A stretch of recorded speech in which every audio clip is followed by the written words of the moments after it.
question est plutôt de savoir quand il va annoncer sa candidature plutôt que va-t-il être candidat. Alors en fait, on a des éléments, hein, c'est assez intéressant. Fanny Wegscheider va nous expliquer ça tout de suite.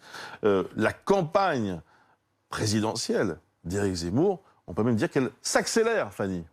Oui, en effet, c'est le moins que l'on puisse dire, puisque les indices semblent de plus en plus nombreux et évidents, à commencer par ces dernières informations. Alors, on le sait, en ce moment, il y a à peu près 400 amis d'Éric Zemmour qui tentent de recueillir ces fameux 500 parrainages donc nécessaires à une candidature à la présidentielle.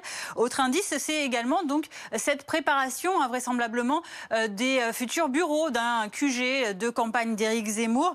Voici en tout cas cette très chic rue du 8e arrondissement où ils vont être placés. C'est rue Jean Goujon, à 2 pas des Champs-Élysées et de l'Élysée, des locaux très vastes de 400 mètres carrés qui sont actuellement en travaux et loués par l'association des amis d'Éric Zemmour. Et puis, il y a un autre indice également qui fait sonner cette petite cloche d'une campagne électorale qui pourrait s'accélérer, en tout cas se mettre en branle, puisque Éric Zemmour étoffe son équipe. Et c'est par l'intermédiaire de sa conseillère Sarah Knafo qu'Éric Zemmour est entré en contact avec Gilbert Payette, qui est devenu depuis quelques temps maintenant son conseiller technique et juridique. Alors, qui est Gilbert Payette?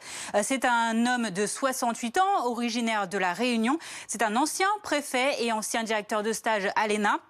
C'est d'ailleurs par ce biais qu'il a rencontré donc Sarah Knafo, qui était sa stagiaire ENA à la préfecture de Pau, quand Gilbert Payette était lui-même préfet des Pyrénées-Atlantiques. C'était entre 2017 et 2019. Auparavant, il avait été préfet de Haute-Corse, de la Nièvre, des Vosges ou encore de la Saône-et-Loire, et également conseiller technique de Jean-Pierre Raffarin à Matignon. C'était en 2004. Et donc, il a également été, je vous le disais, directeur des stages de l'ENA. C'était entre 2009 et 2013. Merci beaucoup, Fanny, pour toutes ces précisions.